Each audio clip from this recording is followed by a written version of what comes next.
Anak ini nonton Piala Dunia 1950 dari atas atap. Saat ini Brazil versus Uruguay. Di dalam ruangan penonton tegang sampai antena yang dipegang Pak Tua ini terjatuh. Dari lubang atap anak ini mengintip. Temannya bertanya berapa skor saat ini. Anak ini mengatakan masih 1 sama. Sesaat setelahnya tiba-tiba Uruguay mencetak gol. Si anak kembali memberitahukan temannya skor 2-1 untuk lawan. Penonton semakin tegang dan akhirnya Brasil harus kalah di kejuaraan Piala Dunia 1950 lawan Uruguay. Penonton kecewa, kemudian mereka bubar. Bapak ini sangat terpukul dan menangis atas kekalahan Brasil. Anaknya yang melihat si ayah dari atas atap pun ikut bersedih. Sesaat setelah ayahnya keluar dari warung itu, si anak mendekati lalu berkata, "Aku berjanji akan memenangkan Piala Dunia untuk Brasil demi kamu, ayah." Keesokan harinya anak ini membantu ibunya bekerja di rumah seorang majikan. Sambil menyikat lantai, ibunya bercerita, "Aku bertemu dengan ayahmu pada saat pertandingan bola. Dia mencetak 5 gol waktu itu dengan kepalanya. Tidak lama kemudian kami menikah. Setelah cedera lutut ayahmu mereka campakan. Tanpa asuransi, tidak ada pesangon dan sekarang menjadi petugas kebersihan." Setelah itu ibu ini meninggalkan anaknya ke belakang sebentar. Tiba-tiba anak majikannya datang dengan teman-temannya. Mereka bercerita tentang sebuah turnamen yang akan diadakan oleh seorang pemain top dunia untuk mencari bibit bola berbakat yang akan diajak bergabung dengan klub profesional. Di tengah perbincangan mereka, anak ini mengangkat tangannya. Dia berkata akan menjadi seperti Pele. Anak majikan bertanya, "Siapa Pele?" "Seorang pemain profesional," jawabnya. Mereka tertawa sambil berkata, "Bukan Pele, tapi Bele." Lalu mereka menghina anak ini dengan memanggilnya Pele.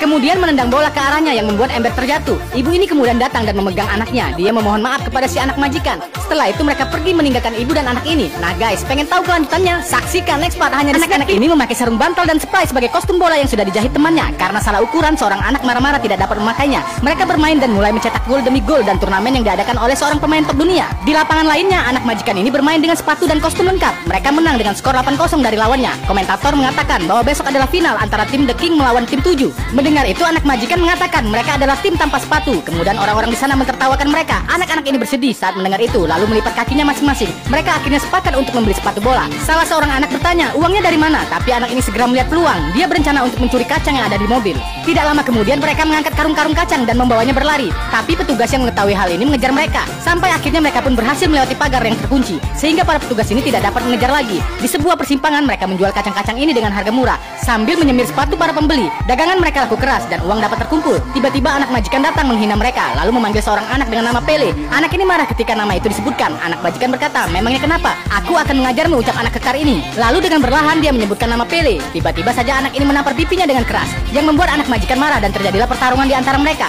Ayahnya yang melihat ini hanya diam saja karena pertarungan antara lelaki kecil itu sudah biasa. Nah guys, bagaimana seorang anak membeli sepatu bola karungan dengan ukuran tidak menentu? Temannya marah-marah karena sepatu itu semuanya kebesaran. Komentator mengatakan pertandingan akan dimulai. Tim The King dikapteni oleh Jose si anak majikan, sedangkan tim 7 akan dikapteni oleh Pele. Mendengar nama itu anak ini marah, tapi temannya mencegah dengan mengatakan itu provokasi dari tim lawan. Segera setelah itu pertandingan dimulai. Tim The King menguasai jalannya pertandingan dengan membuat gol. Terlihat tim 7 yang dikapteni oleh Pele kesulitan, sehingga gol demi gol disarankan ke gawang mereka. Jose kembali memprovokasi anak ini sehingga dia sangat marah. Dari pinggir lapangan ayahnya memperhatikan dan berharap anaknya menghentikan hal itu dan dapat bermain indah. Dengan percaya diri Pele melepaskan sepatu lalu melemparnya ke pinggir lapangan. Para penonton di pinggir lapangan mentertawai. Kemudian permainan dimulai kembali. Pele memejamkan matanya lalu dia membayangkan saat dia bermain di jalanan dengan bebas menggunakan teknik gingganya. Dia meliuk-liuk mendribel bola dan mengangkatnya ke atas dengan indah. Semua penonton terpukau melihat aksinya, melompat dan kemudian mengecoh pertahanan lawan lalu mencetak gol. Penonton bertepuk tangan untuk aksi indahnya. Teman-temannya terbakar semangat dan melepaskan sepatu yang kebesaran tersebut. Si gondrong melepaskan topi cupluknya dan si gempal membuka pakaiannya. Inilah saatnya aksi mereka dimulai. Waktu tinggal 10 menit lagi. Mereka bermain lepas seperti di jalan dan terus mendominasi. Akhirnya mereka dapat mengejar ketertinggalan menjadi 6-5. Namun pada akhirnya mereka pun harus kalah karena waktu telah habis. Tim The King menjadi juara. Namun para penonton di pinggir lapangan mengeluh-elukan namanya Pele, Pele, Pele, yang membuatnya dan temannya menjadi bangga. Nah guys, mau tahu kelanjutannya? Saksikan. Anak ini meninggal sehabis bermain bola. Para petugas kacang mengangkat anak ini di derasnya hujan. Pele menangis sambil bercerita pada ibunya. Awalnya mereka mencuri kacang dari dalam mobil untuk membeli sepatu. Saat selesai bermain bola, mereka melihat para petugas kacang mencari. Lalu mereka mengejar anak-anak ini. Saat itu hujan turun sangat deras. Anak-anak ini terus berlari dan melompat untuk melewati aliran sungai. Salah seorang teman tersandung akar pohon dan jatuh. Pele yang saat itu melihat kemudian kembali lagi untuk menolong temannya. Petugas masih berusaha mengejar mereka. Pele dan temannya memutuskan untuk bersembunyi di dalam lubang menghindari kejaran. Temannya mengatakan bahwa kakinya terkilir dan dia butuh istirahat di dalam lubang. Hujan turun semakin deras. Tiba-tiba saja tanah bukit longsor. Lalu temannya terjebak di dalam tumpukan tanah. Pele berusaha membantu tapi tanah turun sangat banyak. Kemudian dia berteriak meminta tolong. Tak lama kemudian Kemudian petugas kacang datang membantu menggali tanah untuk mengeluarkan temannya.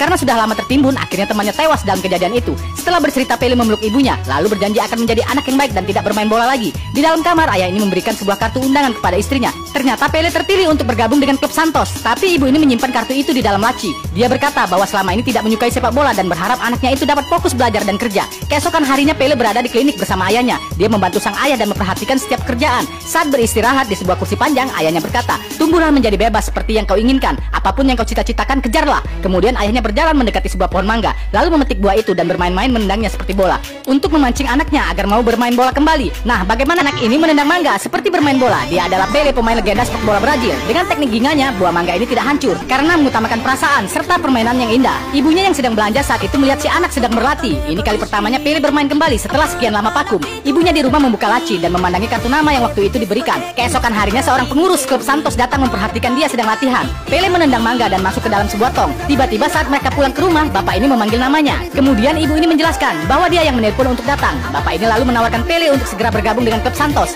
Pele merasa bingung akan menjawab apa. Dia memandangi kedua orang tuanya, lalu berlari memeluk si ibu erat dengan wajah yang bahagia. Ini adalah hari di mana Pele berusia 15 tahun pergi meninggalkan rumahnya. Mereka semua berkumpul untuk melepas kepergian pemuda ini. Melihat abangnya akan pergi, si adik berlari memeluk. Kemudian si ayah melepaskan pelukan. Dia berkata, "Sudah saatnya pergi. Bermainlah bebas seperti anak kecil dan buat kami bangga." Pele akhirnya meninggalkan rumah itu dan pergi menuju tempat pelatihan. Pelatih ini meniup fluid, mengatakan selamat datang di klub Santos. Kalian akan dievaluasi berdasarkan kemampuan dan umur. Kemudian sambil berjalan, pelatih memberikan arahan agar tidak menggunakan gaya primitif dalam bermain. Tetapi di sini kita mempelajari teknik bermain gaya Eropa. Ketika Pele menggunakan teknik ginga memainkan bola, pelatih ini marah sambil menunjuk dan bilang bahwa itulah teknik bermain monyet. Dia meminta agar pemain bola ini melihat hasil seleksi yang dilakukan tim ofisial. Pele merasa kecewa karena namanya tidak ada di daftar pemain tim senior maupun junior. Hingga akhirnya dia menemukan namanya di daftar pemain termuda. Dia pun akhirnya menjalani pelatihan dan pembelajaran mengenai strategi dalam bermain sepak bola. Pele juga giat latihan seorang diri di malam hari. Saat melakukan pertandingan uji coba, dia merasa tidak cocok dengan gaya yang diterapkan oleh pelatih, sehingga membuatnya kaku dan tidak pernah mencetak gol. Merasa pelatihan ini tidak cocok untuknya, Pele pun memutuskan untuk meninggalkan klub tersebut.